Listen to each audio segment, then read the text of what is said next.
And in sports, Uganda under-20 arrives in Nairobi, Kenya, ahead of 2022 FIFA Women's World Cup qualifier game.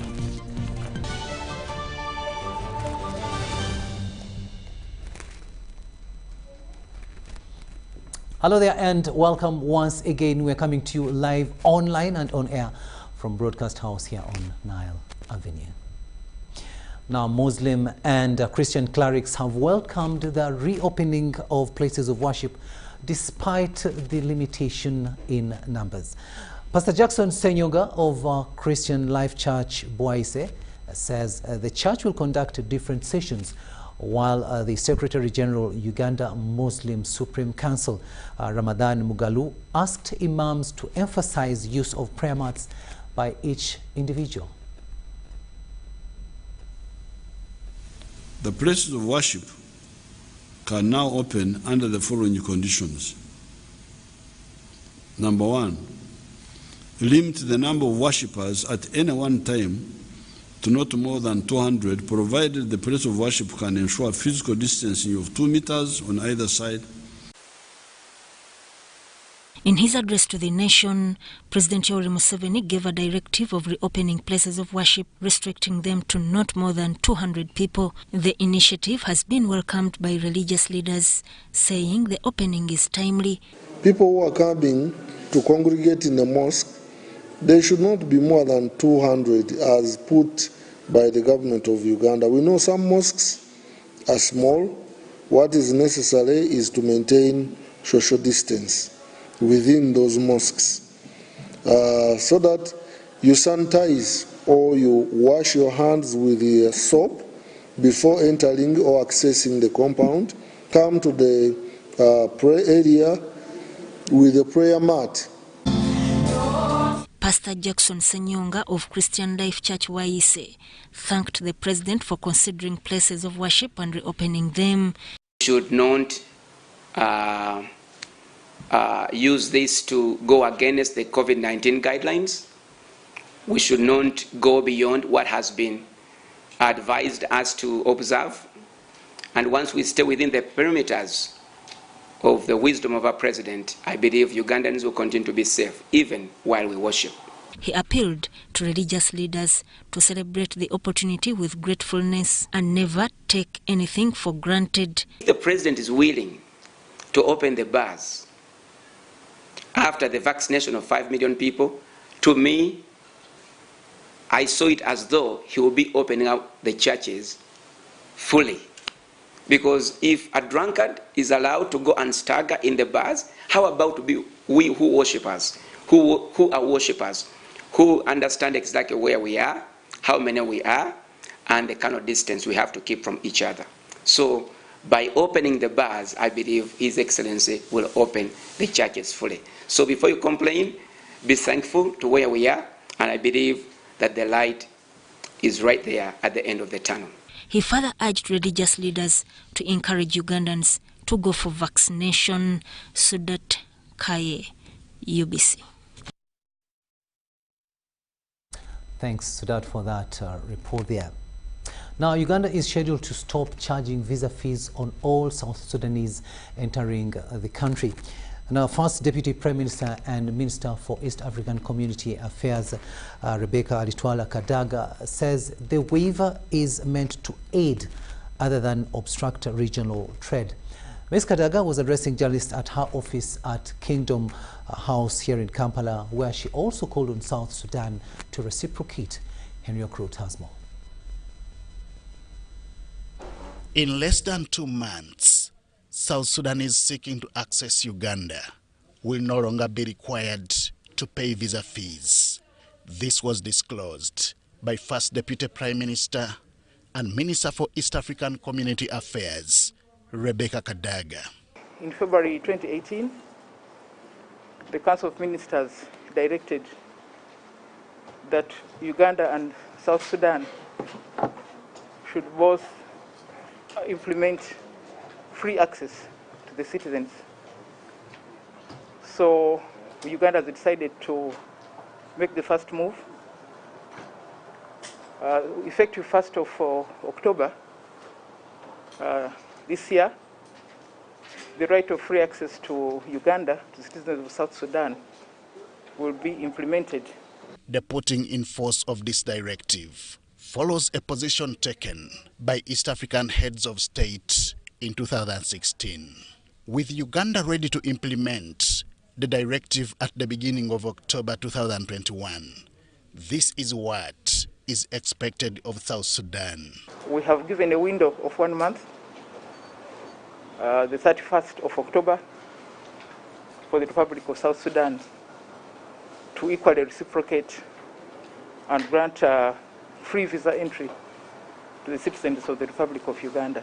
This, among other things, is aimed at aiding trade and reducing non-tariff barriers to trade within East Africa.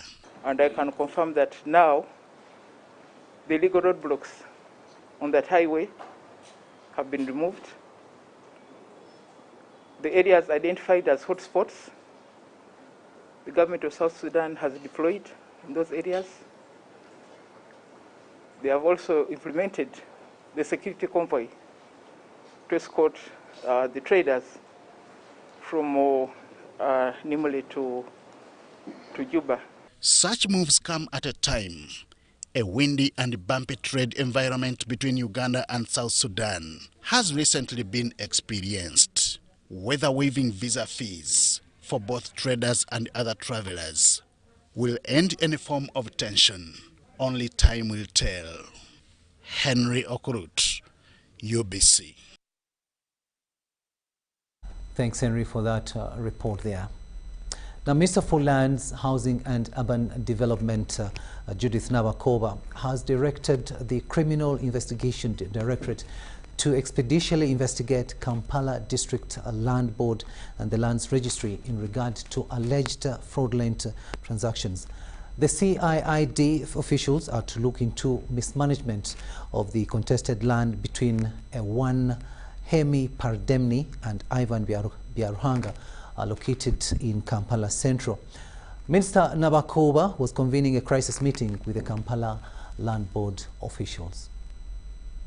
Okay, so, but on what basis are all... On 2nd this month, UBC aired this story in which one Indian Hema Pedami was cited lamenting over the fraudulent takeover of her property by one Ivan Biaruhanga.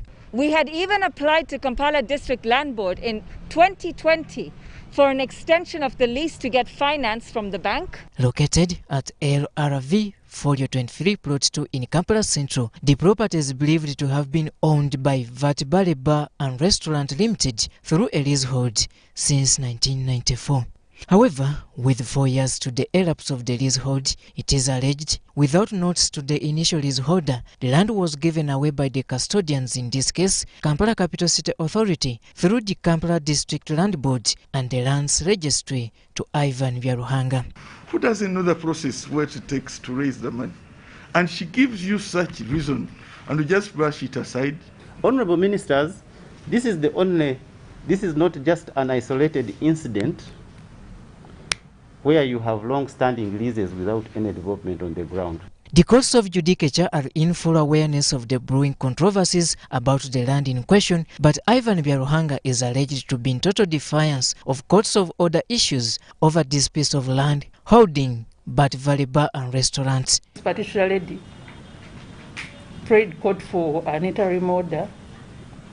As they were waiting for the ruling, they were informed that the judge has withdrawn from the matter.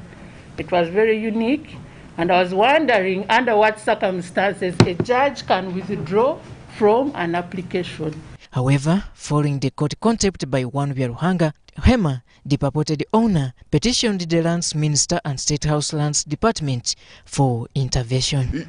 Did you investigate the reasons? Did you at least say, well, you've given us several extensions, this time we shall give you 1 year? To this height of detention, in a closed meeting chaired by the Lands Minister, Judith Nabakoba, officials from Kampala District Land Board, led by the chairperson David Balondemu, were tasked to account for the fraudulent transactions conducted.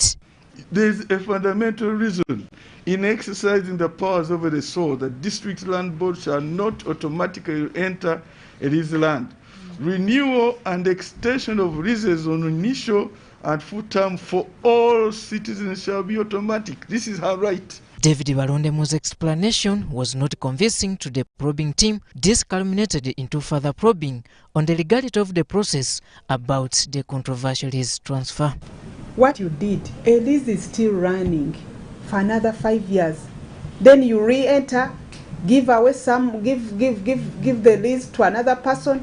Then the person wants to take possession immediately when there is another lease running. Is that profession? The one to be our hanger is the one the board is responsible for. The subsequent consent to transfer is not granted by the board. However, the wanting explanation of Balondemu and team left the Lands Minister Judith Nabakoba with no option but to direct the shared detectives of the police present in the meeting to take on the matter for further investigations. We want the police to come out, investigate clearly what took place. Take statements from the district land board, especially the secretary and the chairperson and probably the members.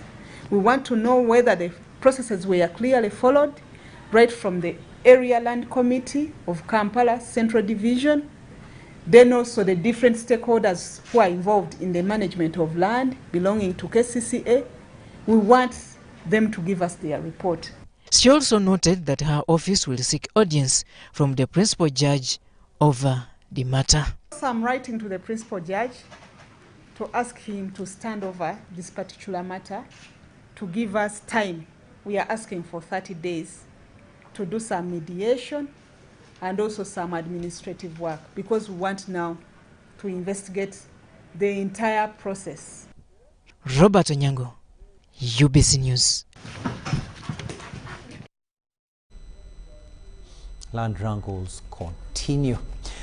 Now, Uganda has received another consignment of 153,900 plus 501,153 doses of AstraZeneca vaccines from Belgium and France, respectively, under the dose sharing arrangements through bilateral arrangements and the COVAX facility. Now, this is the 10th and 11th consignment of COVID-19 vaccines being received by State Minister for Primary Healthcare, Margaret Muhanga, at National Medical Stores headquarters in Entebbe. We have more on that in this report.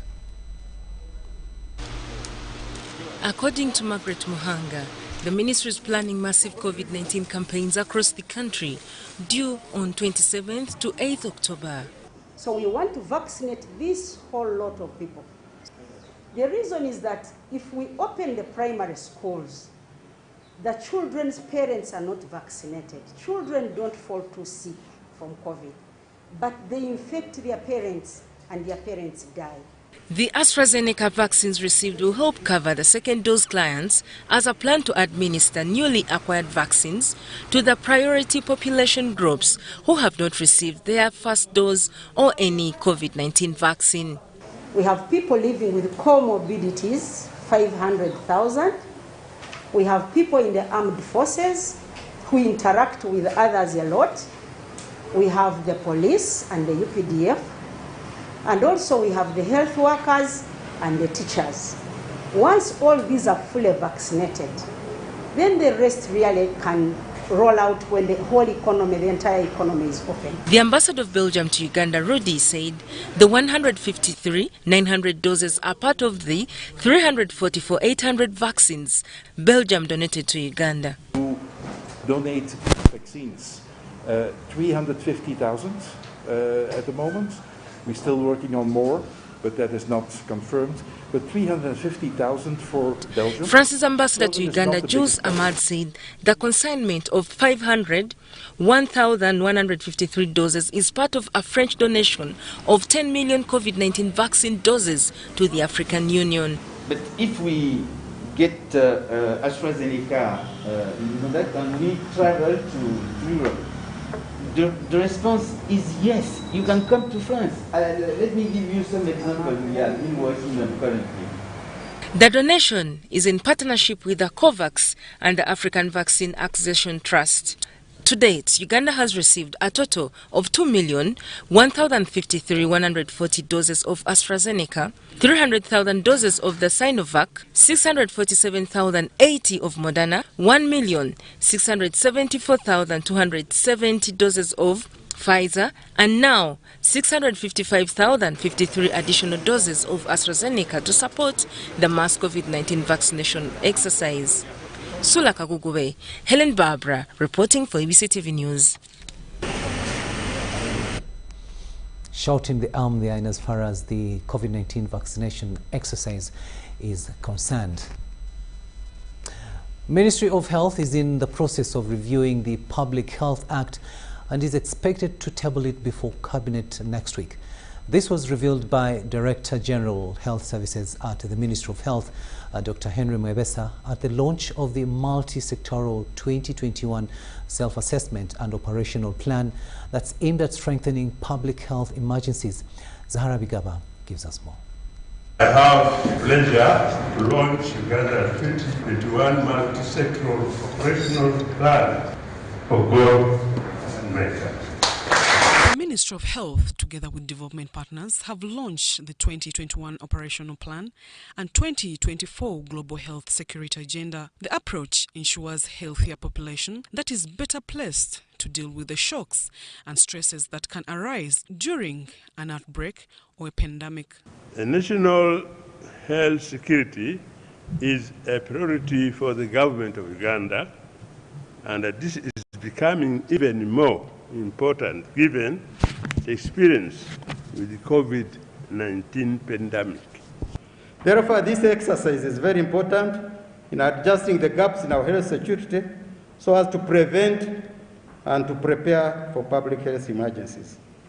This is very important because it enables us to identify the gaps and weaknesses in our system so that we can come up with an implementation plan that will bring us closer to the Global Health Security Agenda.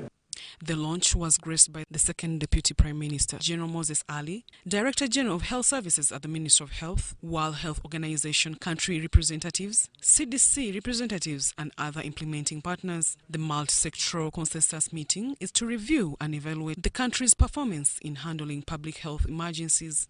The U.S. government continues to build Uganda's capacity for outbreak detection and response through the Public Health Fellowship Program and the in-service Applied Veterinary Epidemiology Training Program. I am fully convinced this will support the country's advance towards achieving resilience as well as universal health coverage. Responding to emergencies and resilience for emergencies is also the other side of universal health coverage. The Director General Health Services revealed that the Ministry of Health is in the process of reviewing the Public Health Act. The much anticipated act will be tabled before Cabinet next week. As a part of response to COVID, we also revamped infrastructure at the points of entry. We have improved the screening and testing of travelers.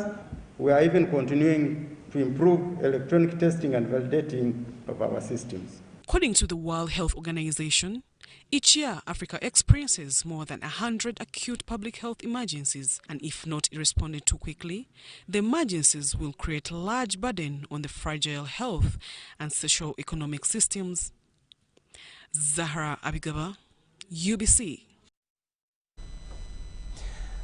Katikiro of Buganda, Charles Peter Maiga, has appealed to Buganda to be patient, saying restoration of Kasubi tombs is near completion. Katikiro Maiga was touring ongoing works of restoring the tombs in Kasubi. We have more in this story. On the 16th of March 2010, Buganda woke up in tears and shock when the historical Kasubi tombs gutted fire to ashes. Today, Buganda's Katikiro, Charles Peter Maiga, visited the historical areas to inspect the ongoing activities of the tombs in Kasubi. Katikiro Maiga notes the activity has reached the hatching step, though there's still a huge task of completion since they have to follow traditional norms. Peace is restored following the norms and certain practices in respect of certain beliefs because it symbolizes the cultural mores and spiritual beliefs of the people of Buganda. He advises the public to stay calm, that the iconic hut is being restored with care. He appreciated government's contribution of $2 billion towards the restoration of the area. I'd like to commend government. So far they've given us 2.3 billion shillings in the last 21 years, and they are involved in the restoration of what you can call as the guardhouse to the palace grounds called Bujabukula. Leaders in the hatching narrate the steps remaining to accomplish the task. Teina continue obwetaavu bwayo bwe buno okuddako ng'ewedde okukola ki okwetooloola. Oyinza okubanga kyonoonya oba twagala egyofulaawo oba empagi bweti naye ng'olina kugijja Gomba, ng'olina kugijja Karamoja nga gyeri ng'otunula wano mu miti gyolayo egiri wano nga tekola ki nga teriiwo. Nuwasasira Isabella, UBC News. From Kampala, let's go to Karamoja sub-region, where members of parliament from Karamoja are worried that the recent recurrence of cattle wrestling in the sub-region might escalate child trafficking. According to the legislators, children will end up on streets if their parents have nothing to feed them on. And as Philip Aguta now reports, they want government to scale up security efforts and invest more resources to curb cattle wrestling. Recent recurrence of cattle raiding in Karamoja sub-region has already set a huge impact on the livelihoods of the residents.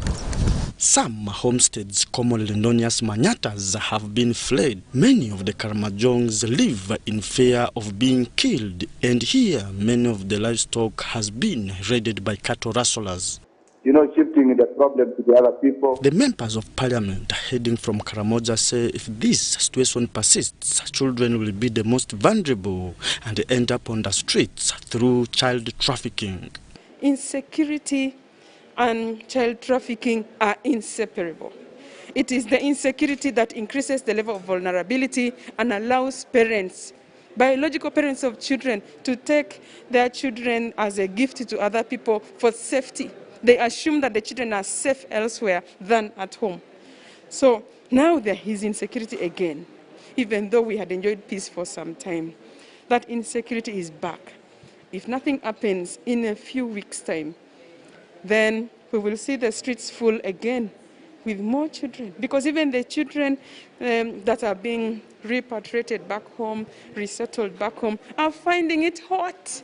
Return of the insecurity right now is likely to worsen the situation because it's going to be very difficult for people to even engage in the livelihoods that will make the region and the homes safe for the children, especially the girls, and even adults who cannot take care of themselves.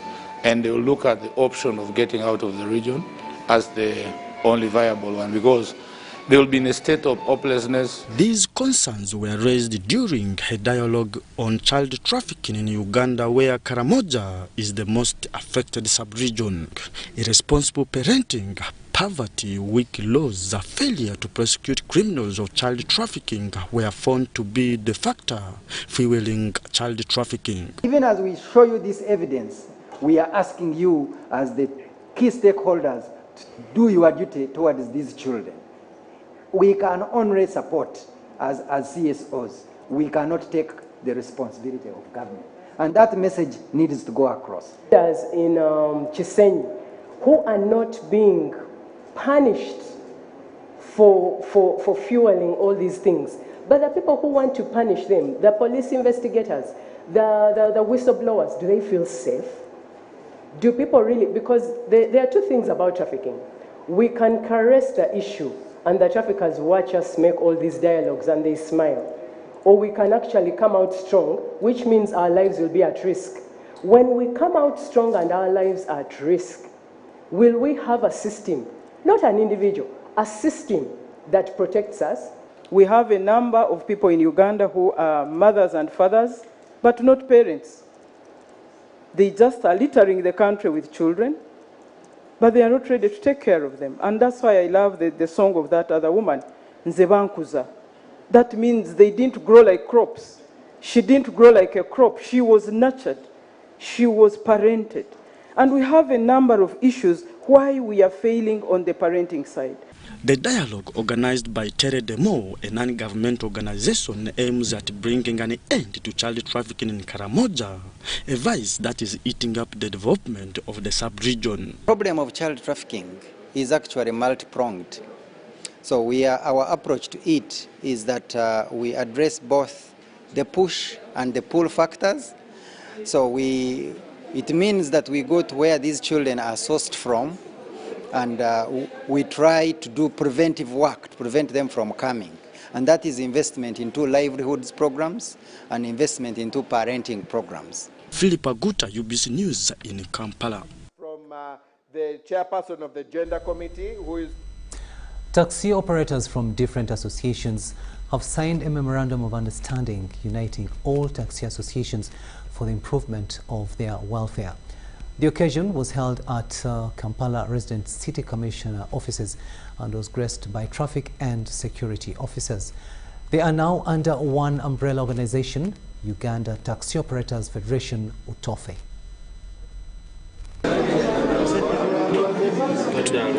5 associations that have been governing the taxi business are now under one umbrella organization, with Richard Sekindi as the chairperson, Salongo Kalifani as his vice chairperson in charge of administration, among others. President Yoweri Museveni, the Patriots, and those that managed to execute the unity were thanked following the wrangles that these associations have been going through. You are aware that they have been scattered and fighting each other. As a result, there are some drivers who drive when they are drunk. There are conductors who are on the job when using marijuana. They are not observing the rules and regulations that are expected of them. But with this unity, it is they themselves, the leaders, who are going to talk to their colleagues to ensure that they do the needful. So as a country, we are definitely going to benefit. It will reduce on the accidents, it will help them to develop, to grow, and it will also help us to reduce on the exorbitant pricing. You are going. The function was presided over by the Deputy Director, Kampala Capital City Authority, Edward Luyimbazi, promising them full support. Nzenga mujulizi kiningole ganti mulabe wafudde n'ogenda okukakasa nti afudde. Omulabe waffe abadde kwawukana nagulumagana. It has been so difficult okubayamba. Bw'oyogera ne mayambala haji n'ayumba. So it has been difficult, but this is going to help us okusobola okukwasaganya in terms of tax. Tugenda kuwagira nnyo federation gye muformings. The resident city commissioner, Kampala Hudu Hussein, asked the new association members to register its members and register their stages. I want to appeal to the new leadership to keep the promise. They have promised, they have committed themselves to working as a team, to remaining united. They have signed a binding memorandum of understanding. They should abide by what they have sworn to really do. And once they are united, it will be very easy for government to even support them. Some of the leaders apologized to those they may have wronged and asked for a new beginning. Kyangu ebanga dene lyetumaze nga tulina obutakwatagana mu nsonga nnyingi, naye sebo RCC okutuuka ku kino nze nga mayambala ndowooza nti tikwali kulowooza kwaffe. Members of Uganda Taxi Operators Federation were warned from politicizing the association because it has hindered their businesses. They were urged to strengthen their capacity to serve the people efficiently. The State Minister for National Guidance, Godfrey Kabyanga, has urged ministries and other government agencies to adopt a modern digital central data protection approach. Kabyanga asserts that working in silos still fails government ambition of having a national data center. Kabyanga was officiating at the launch of the Inclusive Digital Economy Scorecard Report of 2021 by UNCDF. The Inclusive Digital Economy Scorecard Report of 2021 indicates underdeveloped internet infrastructure is still failing the country's target of digitizing the economy. The national rollout of infrastructure and connectivity. We also have development and promotion of digital services. So those 5 gaps are what we're going to address going forward as priority areas. Government and stakeholders need to do more in promoting financial and digital literacy. Experts believe including these 2 disciplines in the national curriculum can grease the economic digitization. So there's no coordinated national effort anywhere that is trying to ensure that our population has got both digital literacy and financial literacy, and these are major areas of intervention. Financial literacy should be a cross-cutting course across all disciplines, right from the earliest level. Data decentralization, government ministries and agencies, plus private sector, is identified as a stumbling block to have a central data processing unit. Our minister the other day was saying she was there fighting the tax on mobile money. On OTT, the minister was promoting it. So you can just imagine your ED is saying this tax is bad, and the minister is saying the tax is what? Is good. All that is working in silos, and we are going to eliminate this. Uganda Communications Commission has urged data consumers to combine interests while buying data. This will help them to buy in bulk and get a reasonable discount. But how do we make sure that all the efforts, all right, will reduce all this, but for as long as we're still having those small bundle individual usage, we're still going to be rated low. The report was spearheaded by United Nations Capital Development Fund and recommends research by policymakers to design appropriately based on figures. There's need for continuous research because this is a sector that evolves quickly. The pandemic itself has changed a lot of things. Many people have adopted, but others still remain behind. There are a couple of constraints to people being brought on board, and as those get tackled, there is need for continuous research and tracking of the indicators to understand what steps have been taken, what has been achieved, what is left, what is new. And all that requires continuous research and using the scorecard on a regular basis. The Inclusive Digital Economy Scorecard is to work as a benchmark for the country in its quest of achieving its strategic development goals, especially while implementing the National Development Plan 3. Abdul Nasser Luwama, UBC News.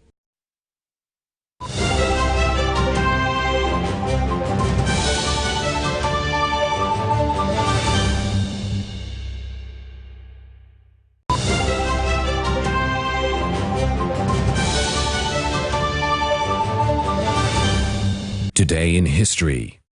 On this day in 1988, Dr. Kizza Besigye, the National Political Commissar, warned Ugandan media houses to always put the interest of the country first in their reporting. Dr. Besigye, who was the Minister of State in the Office of the President, said that some media houses were starting to undermine national interest. Some of the country's newspapers have taken a deliberate subversive direction, but government is still studying them to determine their motive, he noted. My home, I smile when I think of you, Uganda. My home, my home, I dance when I look at you, Uganda. My home, oh my Uganda. I know with you I'll always stay forever. I know, because I feel that we belong together. My home, under the sun so bright, under the moon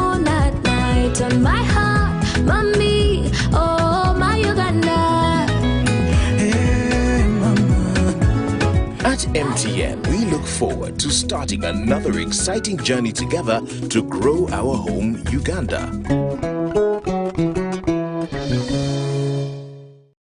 Echa COVID-19 chijja kugwa only if we stay at home, observe physical distancing, wear masks properly, sanitize or wash our hands with soap and water regularly, or get vaccinated now.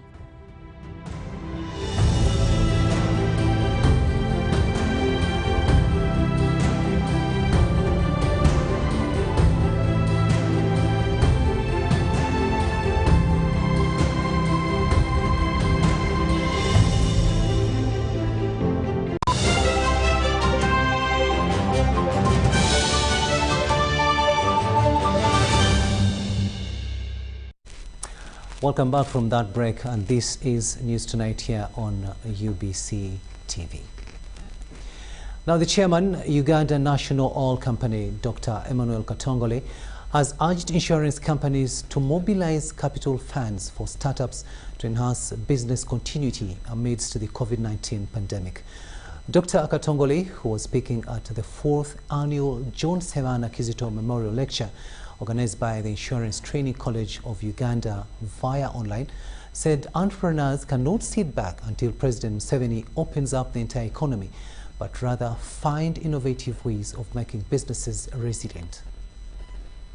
Kizito is a gentleman, respected.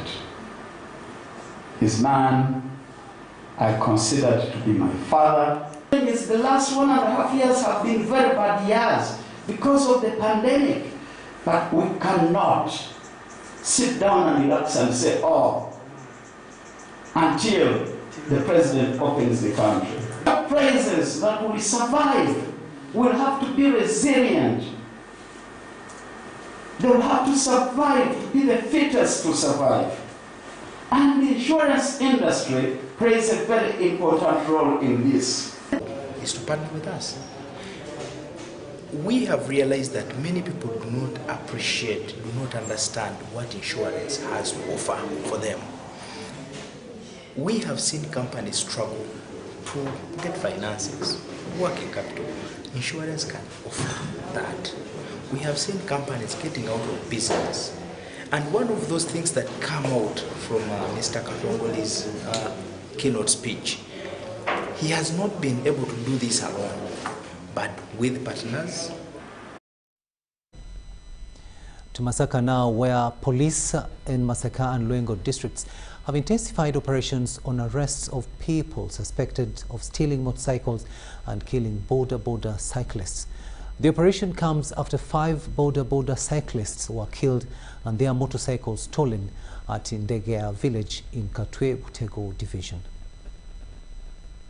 Police patrol vehicles, led by Southern Regional Police Commander Paul Nkore, are carrying out operations in Masaka City and nearby villages of Chijabwemu, Saza, Butengo, Chiyimbwe, and in the district of Rengo. This follows the murder of 5 border operators since September 11th and their motorcycles stolen by the robbers. Dennis Tebandeke is a victim of the recent attacks. Badde mu Ndegeya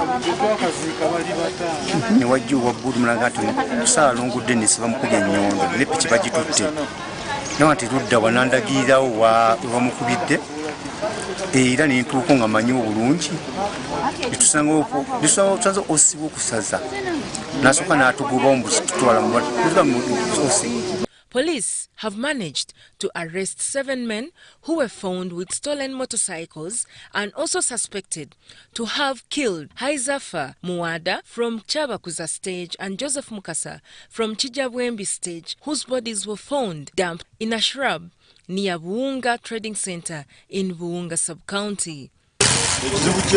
Kyekola kirungi era kya muwendo yeebale kutufaako na kutunywa naye ekizibu kyerina bwe bakwata ababbi neekola bwetu ate erimala neebata ate era ne bakomawo ne batutigomya kati bwe beebakutte bakwatire eddala bakangavule tubalabeko ne mu kooti abaali batutemula nga batutuusaako obulabe kubanga baganda baffe bafudde bangi. The chairman of Boda Cyclists in Greater Masaka, Abdul Senabulia, says they joined police to combat wrongdoers in the region. Ezitalina nnamba ng'erina okubaako ennamba. Twagala wa boda ng'alina kaadi eraga omulimu gwe nti wa boda. Kwensabira aba boda nti ababbi tuli nabo ku masiteegi gaffe era ntwala okulabula aba boda nti kye kiseera nga ffe abakulembeze tuvudde. We are trying to sensitize all motorcycle riders, what we call the boda people, about their behavior of forwarding the number plates. Because when you forward the number plate, it becomes hard for the cameras to identify the number plate of the boda that has been stolen. Okay? Now, that is the campaign that we are doing. We started yesterday, it is ongoing. Masaka Regional Police spokesperson Mohammed Nsubga confirmed the arrests.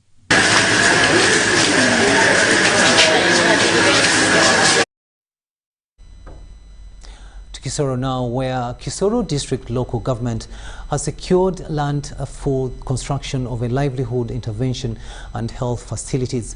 Youth Integrated Development Organization facilitated the district to acquire 3 land titles from 3 sub-counties for critical infrastructure and investment projects. Haruna Mtesa Sira reports. Partnership with Youth Integrated Development Organization are prioritizing the development of livelihood interventions as equitable development of the district. Land titles of 240 acres in Mulamba, Nyarubuye and Chahi sub-county have been secured for livelihood interventions. Securing their land, and we felt it is a noble cause. Before we start any engagement, we support the district to have titles so that they can have usufruct rights. This initiative by UDO, these are some of the NGOs actually that we need, because we are physically seeing what they are doing to the government of Uganda. The district chairperson Abe Bizimana says the acquired land will address the skills gaps among the youth in the district. So UDO has helped us at least to secure these lands by titling them in the names of district local government. But I want to tell you that even people are funny. In one of the pieces of land that was titled, some people went and removed the mark stones. Could use this land to establish institutions, to build structures where these youth can be trained. He says the district council authorized to offer land as well as conducting a feasibility study that proves viability of livelihood projects. UDO again has given us an opportunity as people of Kisoro to have our young children trained in skills, and Uganda is mobilized by His Excellency Yoweri Kaguta Museveni to ensure that we skill our young people so that they can earn. The purpose of titling is to enable the district have full ownership of the land for developmental projects in Kisoro district. Sets the pace for collaboration between the district local government and the partner who has shown interest in helping our people to acquire skills and restore our environment. So, as an organization, we also have intentions of working with the district to develop programs which would target the youth livelihood. Meanwhile, 25 students who were trained by Youth Integrated Development Organization in metalwork, tourism and bricklaying were awarded certificates. We are privileged that we got this partnership from a private sector Uganda to skill our young people, and that's a hope that our country still stands. Haruna Mutesa Asira, UBC News. Now, seeking for health services in Isingiro district remains a nightmare, especially for expectant women who are required to pay for ambulance services to transport them to Mbarara district. Medics say a number of patients die along the way. They are now tasking government to elevate one of their health centers into a district hospital to avert such situations. Locals in Isingro district have to wait a little longer to have quality health services from the available health facilities. Ruganga Health Center 4, with no theatre to conduct operations, that serves about 160,000 people, mostly refugees from neighboring district of Rakai. Locals decry huge costs incurred to access quality health services in Mbara, on top of enduring poor road infrastructure, especially whenever it rains. Emotoka tero orugudo norubi emotoka yakubura omukazi osanga obundi yazarra muhanda manya byabaki manyozerwe kuboza kuronda ambulance eryaha mbenda amazi tage mutwaro mushanzu tozine n'omusizo buntaine muna 10 osanga omukazi yahika kuremerwa n'omwana yamufera munda obuyambi bubuzire. The mayor, Ruganga Town Council, Tushabe Mathias, says some expectant mothers deliver on their way trying to reach Mbara Hospital, or some die on their way to Mbara due to late referrals. We transfer patients from Rugaga, 60 kilometers to Mbarara. Yet our road is not good. You find some patients dying during that transit. Most mothers are poor. They don't have transport in case they need to be operated on.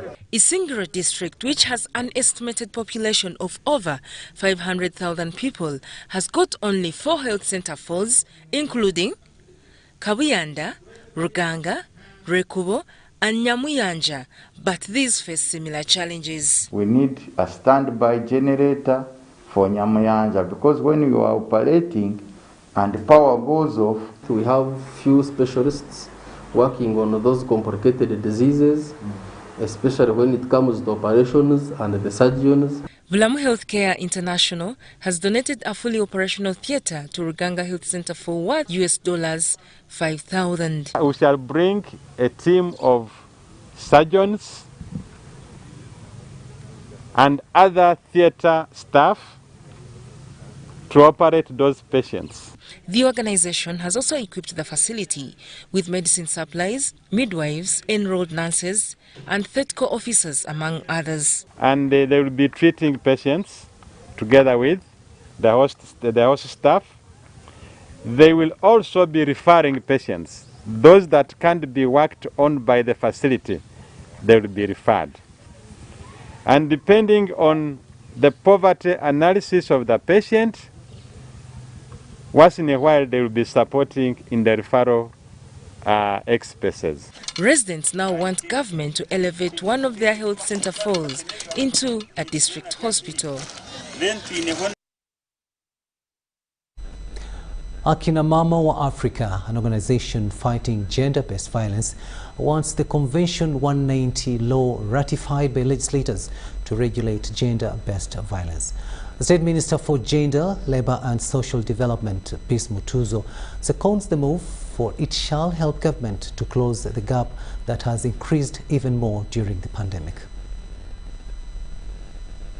In the 6 months before COVID-19, 593 girls under the age of 18 reported sexual violence, compared to 860 girls in 6 months during the first lockdown. During the second wave, gender-based violence shadowed COVID-19, increased sexual violence, HIV exposure and teenage pregnancy among girls and women in Uganda. Now Akina Mama wa Africa wants the Convention 190 law ratified to regulate gender-based violence. We need to ensure that our laws are actually punitive. The reason why there's so much sexual harassment is that the legal and policy frameworks have let us down. You know, most of the workplaces has a lot of temptation.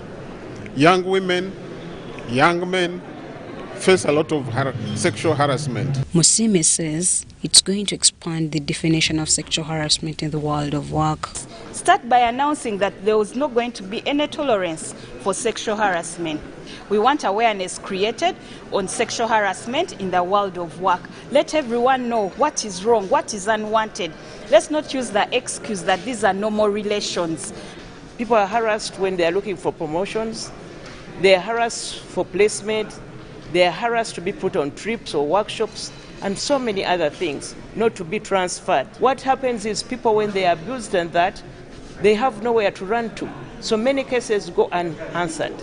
Even those ones that are reported are not concluded with.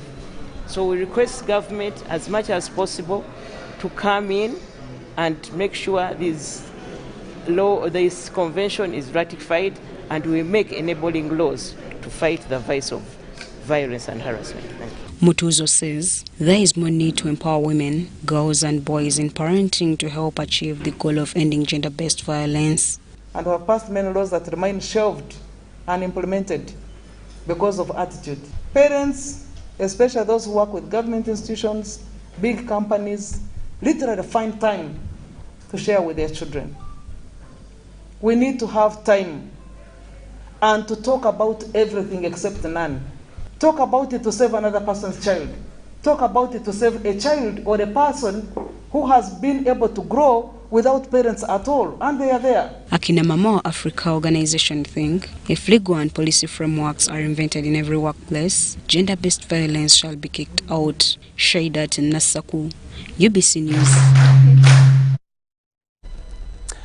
Uganda Investment Authority has acquired over 2,000 acres of land in West Nile region for investment purposes. The pieces of land were secured in the districts of Nebi, Madiokolo and Yumbe. The State Minister for Investment, Evelyn Anite, says this will steer regional industrialization, job creation and value addition for locally produced raw materials. A total of over 2,000 acres of land have been given to Uganda Investment Authority by different landlords in the West Nile sub-region. The land is earmarked for industrial development purposes. The land in question is located in different districts, including Nebi, Madiokolo and Yumbe, offered by different families. So I encourage the locals here to really get ready to work and get the skills that are needed for industrial production. This will help government harness the idle market in the Democratic Republic of Congo and South Sudan, with priority given to commercial agricultural investors. Yumbe is just next to our sister countries, Congo, South Sudan. This is going to be a huge place for production, for adding value to our agricultural produce, so that we can meet the demand, the heavy demand that are in these districts around these countries that border Uganda. We have been consuming and exporting non-processed, products. We have been importing. Now the strategy is we want to produce locally processed products, but also export. All this was appreciated during an on-site inspection of the donated land by State Minister for Investment and Privatization, Evelyn Anite. But Uganda is the best place ever in East Africa, if not second in Africa, for anyone to do investment, because the government has got the right policies.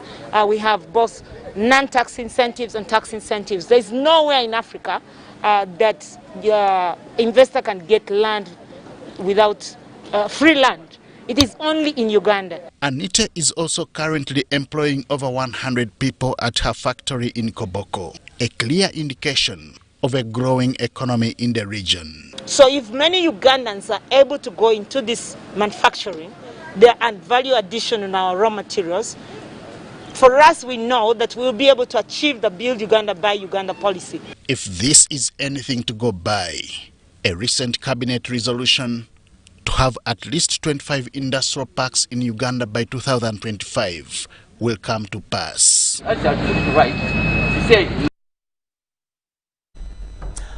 Nakawa Vocational Training College has embarked on skilling and equipping of instructors in engineering and construction in the country. The institution's principal, Fred Mwanga, says this was after the institution acquired the international certification to support government's efforts of promoting hands-on skills. This was during the pass-out of the first batch of the beneficiaries at Nakawa Vocational Training College here in Kampala. Take a watch. I'm privileged on behalf of government and the Ministry of Education and Sports to unveil Nakawa Vocational Training Center as a certified center approved by the CECTIB for the trainings in the different areas. This accreditation comes with many advantages, which include improvement in curriculum, and competences of instructors. This achievement we are witnessing today is a pace setting for developing the global skills in our learners, which will increase their competitiveness and employability nationally and globally.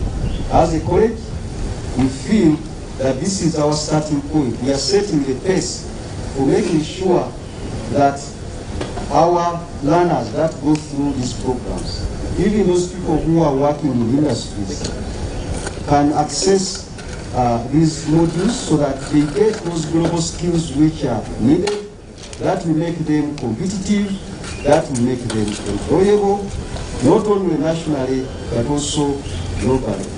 And I can tell you the course that you have done, if somebody has to pay it, it's not very affordable. So I am glad that with government support, you've been able to achieve this, and we know that you can be able to assist, come back to Nakawa and be able to support others, upgrade some of you that are not instructors. I have seen 5 ladies. The 5 ladies, please, congratulations. I'm so glad. The system is now focusing relevant skills development for true national independence, development, enhanced human capital productivity, and economic growth, all of which are in line with our NDP 3 and also the Vision 2040, ladies and gentlemen. We are aware that a person who is skilled can actually transform a community. A person who is just educated may not quickly do the transformation we're talking about. We are looking at more than just an education certificate. And that is why I want to thank the trainers for having brought the skilling component and ensuring that our instructors do not remain the same. Because the world of work is demanding different skills, and daily we have changes in technology, like all of us can see now. It used to be a dream for Uganda to hold an international conference online, but today it's a reality. Let's cross to Luwero now, where residents of Luwero have been urged to take interest in rosemary plant growing and rabbit rearing, which is a sure way of economically empowering the farmers. Now, this latest avenue to prosperity has been through Special Anointing Oil Uganda, an NGO targeting decent welfare of the public.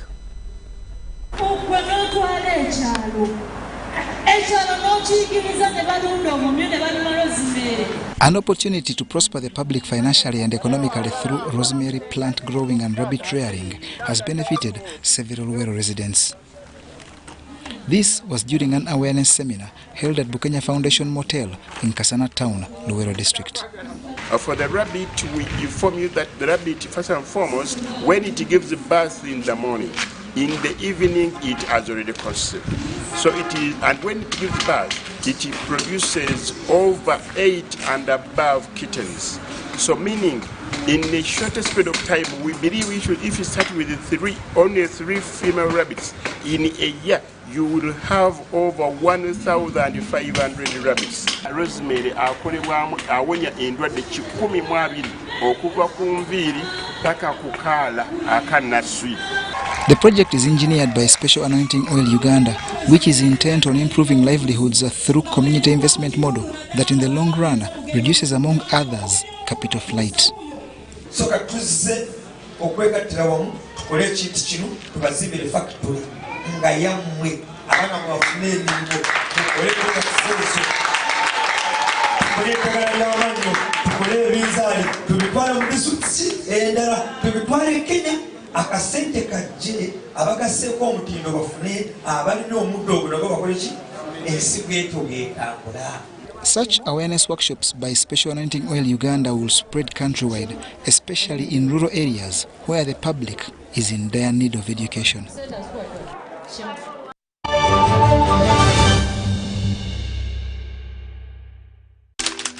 You know, you could just buy a new smartphone from anywhere in Uganda. Dial *175 *94# to activate their 100% double data bonus offer on weekly or monthly bundles for 3 months.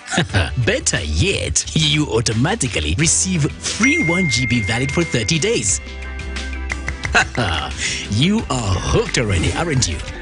Enjoy 100% double data bonus from Airtel. Buy a smartphone from anywhere in Uganda and insert an Airtel SIM card. Dial *175 *94# to activate a 100% data bonus offer on weekly or monthly bundles, valid for 3 months. Dial *175# and select your preferred bundle to activate a 100% data bonus offer on weekly or monthly bundles, valid for 3 months. Airtel, the smartphone network. Getting GoTV was the best decision James has ever made. Finding a good place to watch football was never easy, but it was costly. Until James discovered something big. Now he can finally enjoy the benefits of homegrown advantage with a decoder and 1 month of GoTV value. For just 25,000 shillings, enjoy the world's biggest leagues and cap competitions. GoTV Uganda, love it.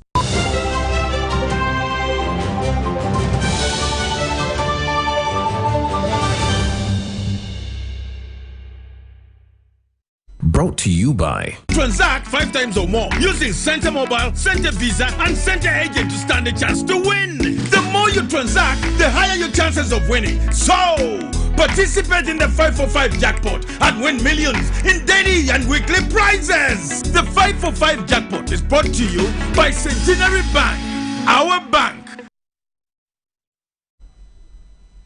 Business news now, and increasing competition on land has compelled residents of Kigezi sub-region to opt for other economic activities away from the traditional cattle rearing. Now, these have adopted piggery to match with diversified economy. To support this move of increasing household income, Microfinance Support Center has established a model farm for the community, as we hear in this report. The prevailing dynamics of commercial farming is changing regional traditional farming practices to increase household incomes. How do you arrive at that? You have to be engaging into the good agricultural practices. Feeding must be stepped up. Kigezi sub-region in western Uganda is traditionally known for cattle rearing, but the dynamism in the diversifying economy has pushed the residents into piggery. These assert that adopting limited space consuming ventures is the way to go. The major challenge facing the communities here is the land shortage. But land shortage is not enough. As a challenge, it's more than just mere land shortage. So what we are doing is to educate more people and teach them that when they do careful enterprise selection, then they will be able to get out of poverty. Microfinance Support Center is taking the lead to support piggery in Kigezi. The center has partnered with the Rukunjiri Cooperative Union to establish a bleeding model farm to support and educate farmers on the new venture.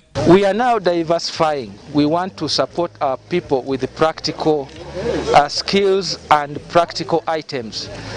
We train these farmers on the good breeding practices of the pigs, and then now we want them to go and put what they have learned into practice. That's why today we are giving them the seed in terms of piglets for their farmer groups to go and put into practice what they have learned. At the launch of the partnership, over 80 groups were given piglets to start the investment.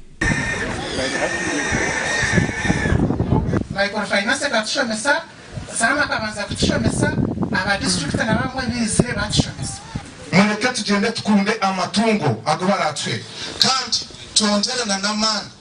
Among the pushing factors to adopt piggery is limited land to support cattle and available market for piggery products. So the market is not a problem, but what is the problem? We don't have what to supply.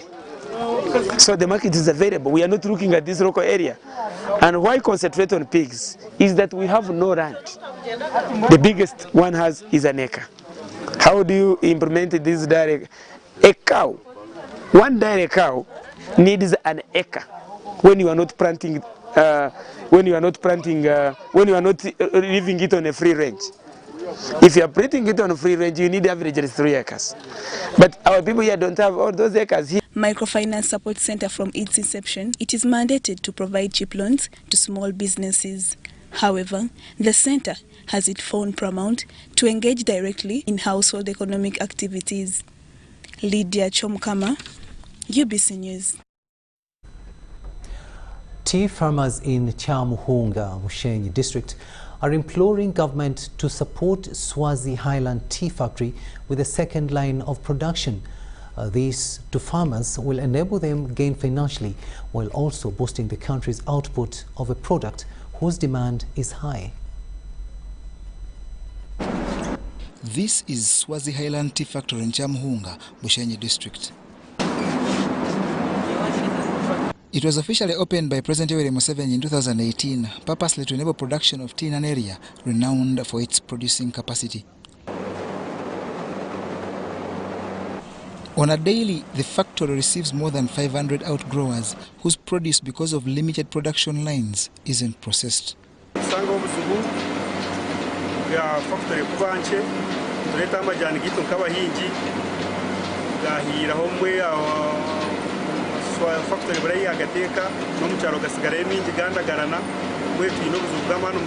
This causes losses to the tea farmers that are now imploring government to deliver on a presidential pledge of increased production lines.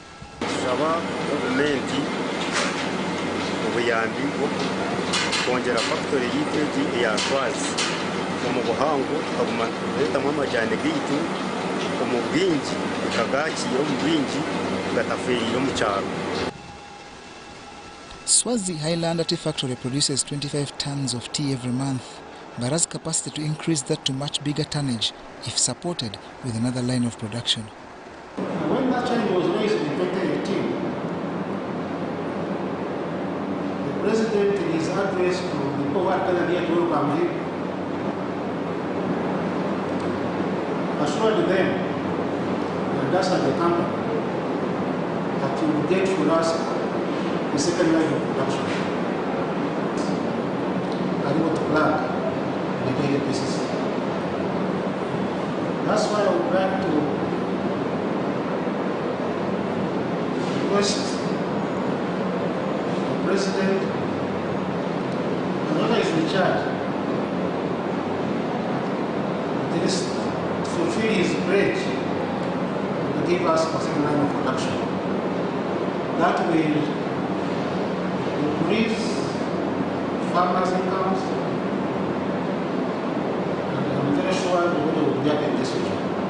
The factory employs about 300 workers that serve 75% of the Kyamuhunga sub-county farmers that earn a living off sale of the raw material. Report compiled by Collins Tusubira.